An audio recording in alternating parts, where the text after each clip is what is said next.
What if I told you Trump's wild trade war tactics, the tariffs, the chaos, the economic uncertainty, aren't just reckless moves, but actually part of a master plan, a strategy so ambitious it could reshape America's place in the world?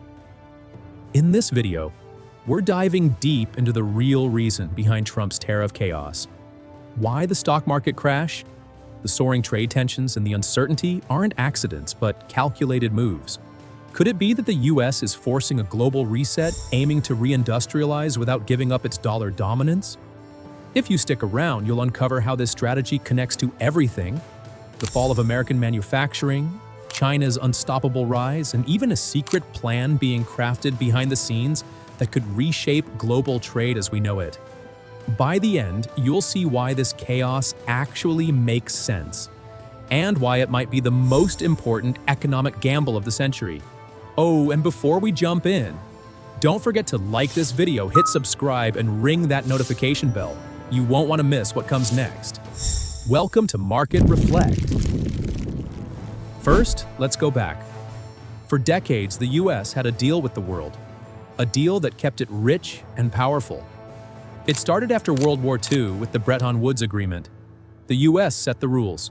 Countries would peg their currencies to the dollar, and the dollar was backed by gold. In exchange, the US provided access to its massive consumer market, military protection, and stability. This system made Germany and Japan economic powerhouses. Then came the neoliberal order, where anyone who played by the rules of the World Trade Organization, WTO, got the same deal.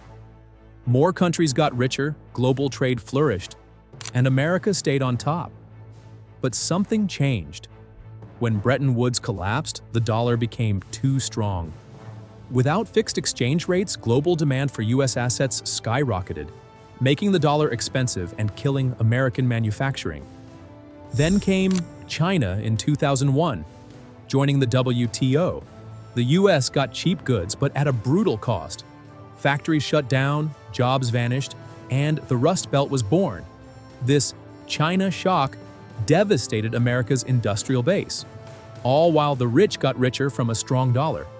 By 2016, this inequality helped elect Donald Trump, who launched his first trade war. But guess what? It didn't work. China retaliated with its own tariffs, rerouted exports through Mexico and Vietnam, and kept growing. That's why Trump's new plan isn't just about tariffs, it's about restructuring the entire economic system. Step 1. Tariff chaos. Right now, the US is slapping high tariffs on almost everyone: China, Europe, even allies like Canada. The stock market hates it. Big corporations hate it. Even traditional economists think it's reckless. But here's the twist. The chaos is the point. Stephen Moran, now part of Trump's economic team, explains it bluntly. Tariffs aren't just about punishment, they're about leverage.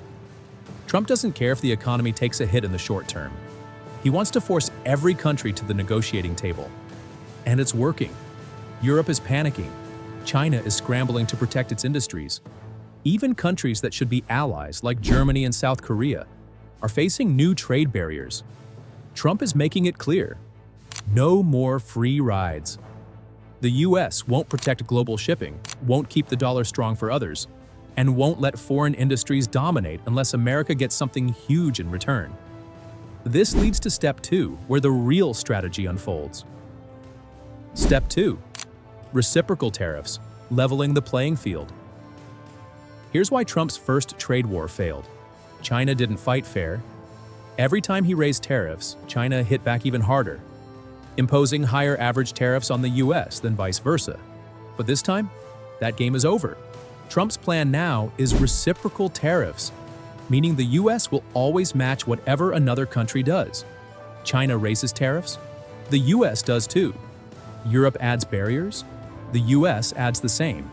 No more one-sided trade deals.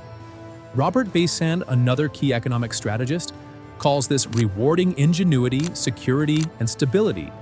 Instead of letting trade be dictated by wage suppression, currency manipulation, and non-tariff barriers. But here's the genius part. Most countries need to export to the US to survive. They don't have an alternative. So when Trump extends tariffs to everyone, he forces them to the table. And that's when he unveils the final step, the real endgame. Step 3, the Mar-A-Lago Accord, a new global economic order. This is where it all leads. The vision isn't just tariffs. It's to reshape the entire financial system. Think of it like a modern-day Bretton Woods, minus the gold standard. Trump's team envisions a world where certain green countries peg their currencies to the US dollar, but this time, under strict US terms. Countries that join the system get access to the US consumer market, US military protection, stability inside the US dollar system.